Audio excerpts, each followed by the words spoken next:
are now listening to the Temple of the Killer Tiger Monkeys.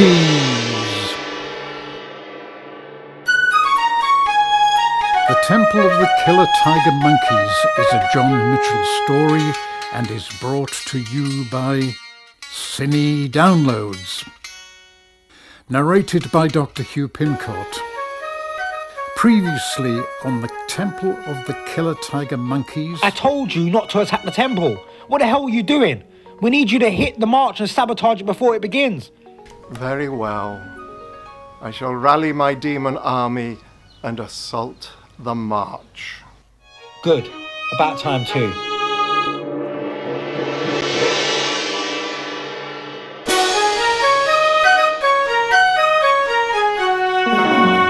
Now the next part of the story.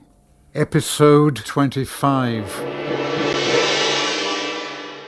Hundreds of demons are crowding around in the area next to the gate.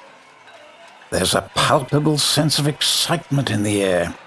Today is the day they finally get to fight back against Satan's draconian employment methods. Today is the beginning of the rest of their lives. A fairer, more just existence, where they're able to brutally torture and torment humans whilst retaining decent pay packets, sickness benefits, and subsidized gym membership.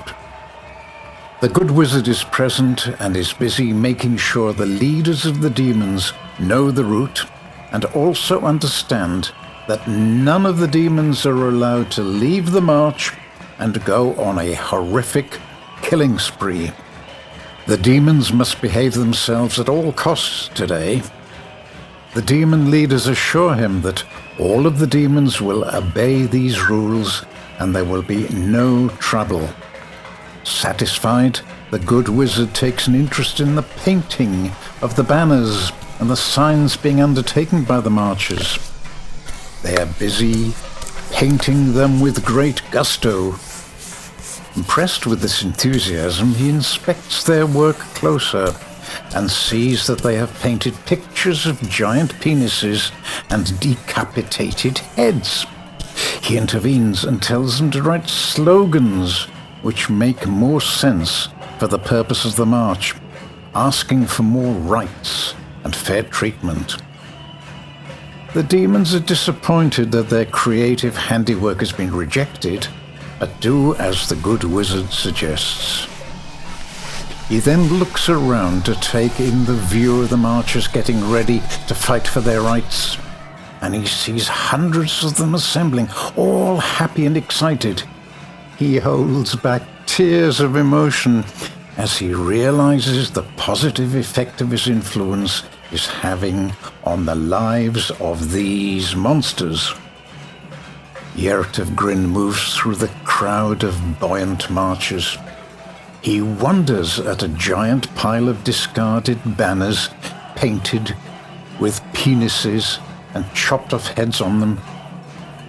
He soon reaches Peditsik, who is still stuck arguing with the other leaders about the route of the march. He manages to get his attention and asks how things are going.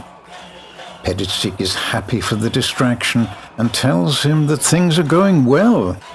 The demons know the rules and are looking forward to getting out of the demon zone and sending a message to Satan. Yertafgryn is pleased to hear this, but takes a more serious tone by asking if anyone has seen Efuhofcn and his band of mutinous demons. Peditsik hasn't seen them and asks the other leaders. They reply that they too have seen no sign of them. This concerns Yertafgryn, and he wonders about how they will strike. Peditsik tells him not to worry so much, as they still have 100 demon warriors dedicated to protecting the march, who are secretly hidden away for when the enemy appears. Yertafgryn thanks him for trying to placate him, but he keeps his eyes on the surrounding area just in case. There is a hubbub within the demon ranks, and Yertafgryn quickly looks over to see what's happening. He is relieved to see that it is not the enemy arriving, but instead it is a friend. The hunter is here. The demons are excited to see him and crowd around him. He has been beaten up badly at some point, his face and body showing large bruises and lacerations. The demons see this and feel protective over him. They form a guard of honor and walk him towards Yertafgryn, with whom he has business. Yertafgryn gives him a concerted smile and places his claw on his shoulder. The hunter winces at this. His shoulder may be dislocated, but he's too macho to get it seen by a doctor, so he's just leaving it in the hope that it gets better by itself. Hunter, you really should get your body looked at by a physician. You look worse today than when I saw you last. Nah, don't worry, mate. Doctors are for pussies.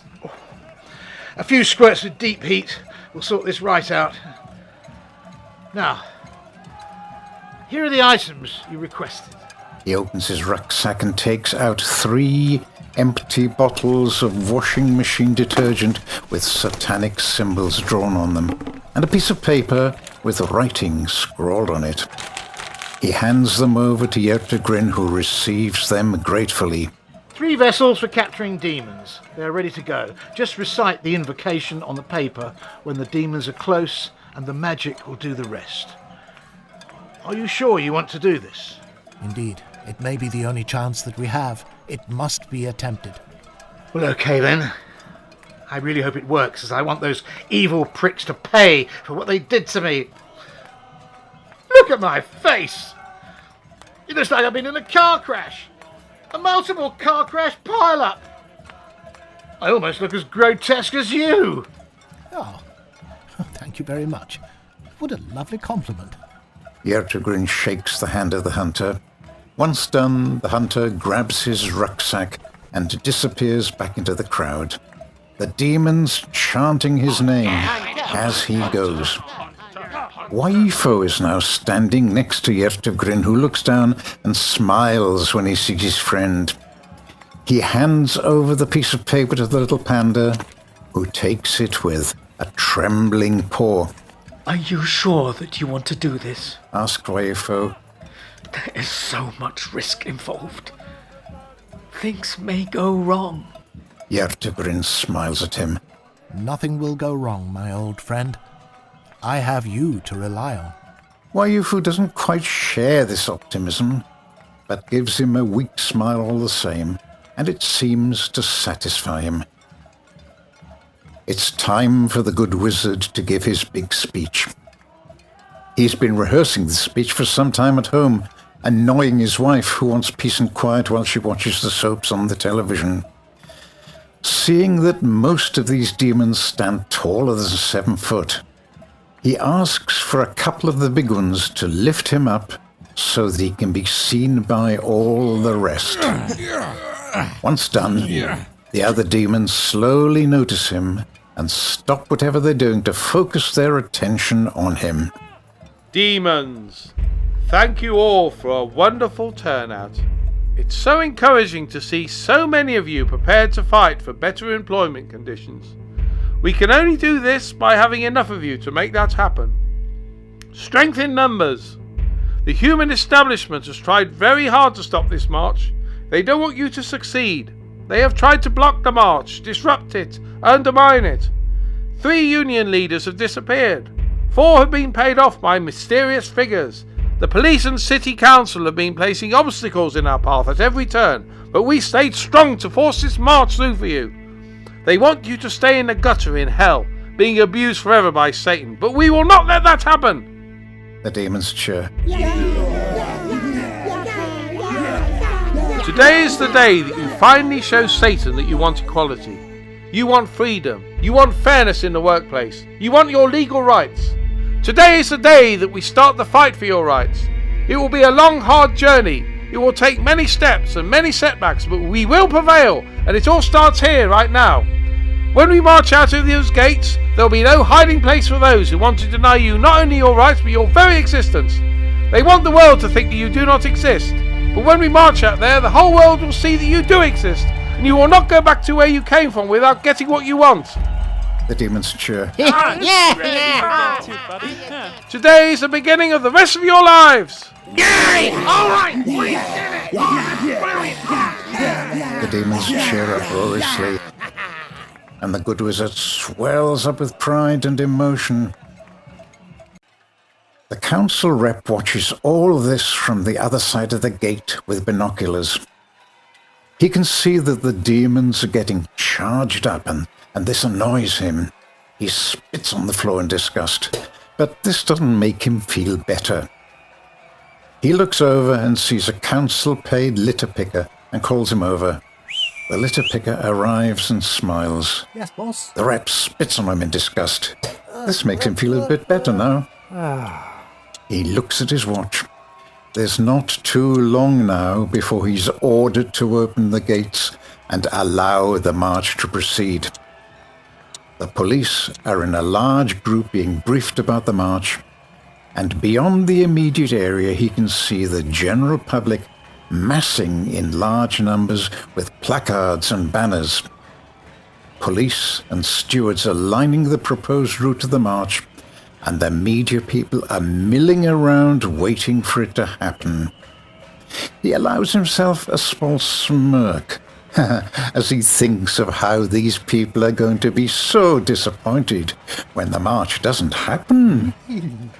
He takes his phone from his pocket and dials Efuhofcn. The grizzled, hard-voiced demon answers, and the rep asks him if he and his warriors are ready to attack the march. He is told, yes, they're all in position and ready to break it all up. With a satisfied, smug smile on his face, the rep gives the orders to attack and puts his phone away. He grabs his binoculars again so he can happily watch the show. Efuhofcn obeys the order and shouts at his warriors to charge the marchers. The warriors cheer and then pour out of their hiding places in the rubble and charge at the demonic demonstrators. The assembled marchers hear the cheering and turn around to see what's happening. They're shocked to see the enemy soldiers in the distance advancing at speed towards them. Yertafgryn sees them coming and orders his defenders into action. Then from underneath the rubble, in trenches between the marchers and charging enemy, 100 demons clamber out into the sunshine and rush to face the oncoming attack. Both sets of warriors clash with a crash and roar as claw and fist smash into each other. Dhoiufg watches the situation from his position at the front of the assembled marchers, and Yertafgryn motions to him that everything here is okay. They can control this attack, and they can go ahead with the march. Dhoiufg nods in understanding and tells the concerned good wizard that the march will continue. The good wizard shouts at the marchers and tells them to ignore the fighting, as their brothers in arms will protect them, yet they must still march in order to protect their brothers' rights and freedoms. The march must go on, He shouts. You'll be fighting for them as they are now fighting for you. The marchers cheer. The demons are fighting to a stalemate.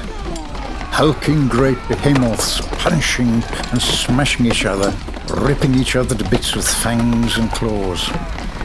Efuhofcn can see that the advance has halted, and that there needs to be a breakthrough to stop the march in time. So he and dhoiufg enter the fray. These two still have their magic, and pour down thunderbolts of flame and blistering ice onto the fighting demons. Demons are exploded as these magics smash into them, and the air burns and crackles. The marchers are stunned to see magic being used against them. This could prove to be the end of the march before it even begins. Yertafgryn has other plans, however, and strides to the front of the fighting, and launches bolts of flame and lightning at the two demon magicians. Efuhofcn and dhoiufg are knocked back by this unseen event. They thought all the demons had taken the hunter's sigil and were powerless. So they decide to concentrate all their firepower on Yertafgryn. They launch everything they can at him. Cannonading fireballs and thunderbolts launch across the battlefield, and he sprints off in a direction away from the marchers, taking the demons' attention with him. Weuifo had possession of the hunter's 3 vessels, and earlier he placed them in an area beyond the marchers, close to the edge of the battlefield in a crater. Yertafgryn now runs as fast as he can towards this crater. The ground around explodes with rubble flying everywhere as the demons' bolts burst around them. He dives behind some cover and launches an earthquake back towards his demonic aggressors. The ground splinters and cracks as the tectonic power ruptures the battlefield on its way. The quake suddenly reaches their feet, bowling them both over. This buys him enough time to dive out of cover and into the crater. Weuifo sees this and takes out his piece of paper. The two demons pick themselves up off the ground to see that Yertafgryn has now disappeared from sight. They have to end him before they can end the march. So they rush off to find him, charging over the rubble in his direction. He waits for them at the bottom of the crater. He is on the ground, and underneath him are the 3 vessels. They are glowing slightly as Weuifo reads the invocation on the piece of paper from his hiding place. The 2 demons now reach the edge of the crater and look down to see the seemingly injured Yertafgryn. He slowly is up at them and calls out, telling them he will stop fighting and he'll let them brand him with a hunter's sigil if they will leave the march alone. He asks if they will agree to this offer. Efuhofcn tells him he needs to confer for a moment and turns to dhoiufg. What do you think, dhoiufg? About what? About the offer he just said. Offer? Damn it, dhoiufg, you really must start paying attention. Here's what I think anyway. We agree to his offer, and then we shackle him with psychic bonds and take him prisoner. Once done, we smash the march anyway. What do you think? Dhoiufg ponders this for a good long moment before replying. Offer? Efuhofcn gives up talking to his less than intelligent friend and shouts down to Yertafgryn that they agree with his plan, that it is a wonderful plan, but they want to put him in psychic bonds to be sure. Yertafgryn looks happy with this, and the 2 demons descend into the crater. As they draw near, Yertafgryn drops his ropes to the ground, covering the vessels. He stands up fully erect, holding his hands out, awaiting them to place psychic bonds around his wrists. Weuifo sees all this happening in front of him and chants the invocation faster. The 2 demons come close and cast the psychic bonds on Yertafgryn. The glowing shackles hold his wrists tightly. Yertafgryn can no longer fight them. So dhoiufg punches him in the face, knocking him to the ground. Dhoiufg and Efuhofcn laugh at this simple-minded cretin, with Efuhofcn calling him an idiot and telling him that they're going to smash the march now anyway. They turn to walk away just as Weuifo finishes the invocation. There is a whooshing noise as the robe covering the vessels is catapulted 50 feet into the air, and the vessels glow bright blue, emitting beams of brightly oscillating blue light upwards. The two demons turn to see what is happening and are shocked to see the vessels. They turn to run away, but the vessels start to pull them both inwards. Yertafgryn is the first to succumb, as he's the closest. He is pulled feet first by the blue light and is sucked into the vessel. The other two don't get very far before they are slowly pulled backwards. They too, screaming, are sucked into their own vessels. Once they're all inside, the lids flip up into the air, landing on the vessels, and screw themselves tightly shut. All three demons are gone, and Weuifo emerges from his hiding place. Weuifo's job is to reach the vessels and grab them, releasing Yertafgryn and keeping the other two safely locked away.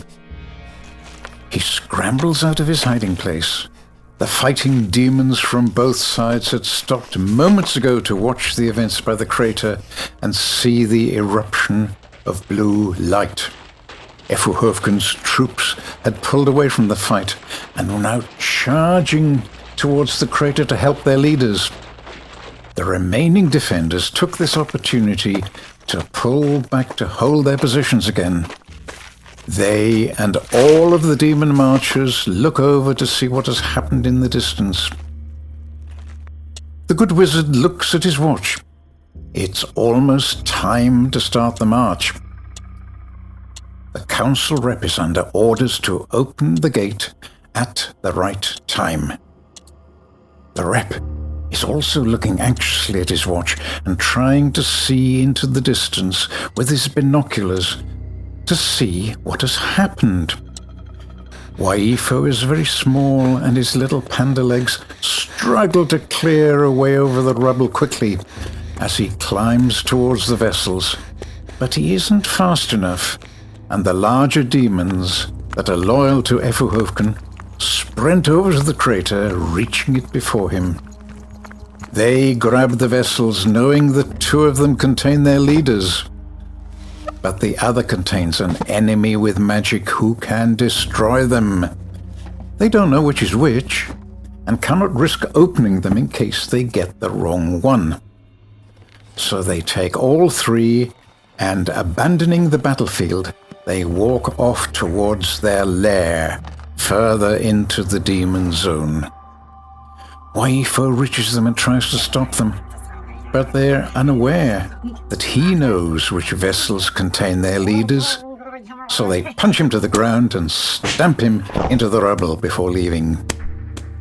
Peditsig watches the enemy demons leaving the field and realizes that the march is safe.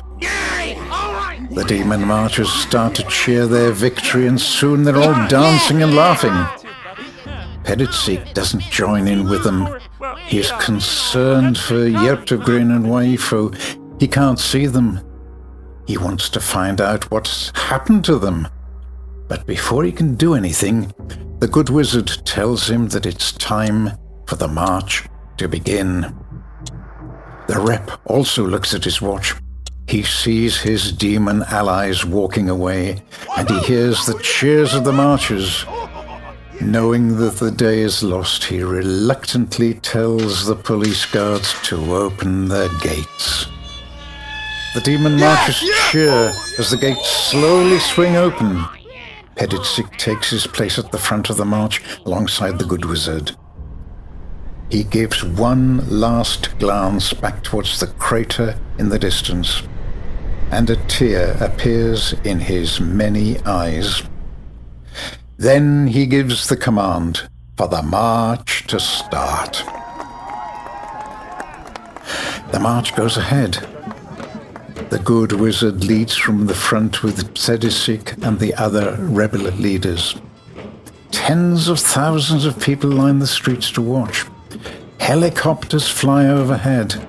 Police and territorial army are in force the entire way, watching them carefully. The march is joined by thousands of other union members and protesters, blowing trumpets, using megaphones, flying banners, and waving placards. All are chanting songs in support of the demons' rights. The crowds grow as the march progresses. Everyone wants to see them. They film it on their phones and broadcast the event live on social media. There is no confusion now. There are no refugees. There is no cover-up. These are demons. In all their uncovered glory, hair, bones, skulls, scales, wings, gills, fangs, and suckers. The demons march cheerily, chanting, "Satan sucks, give us our rights," and the whole world sees them properly for the very first time.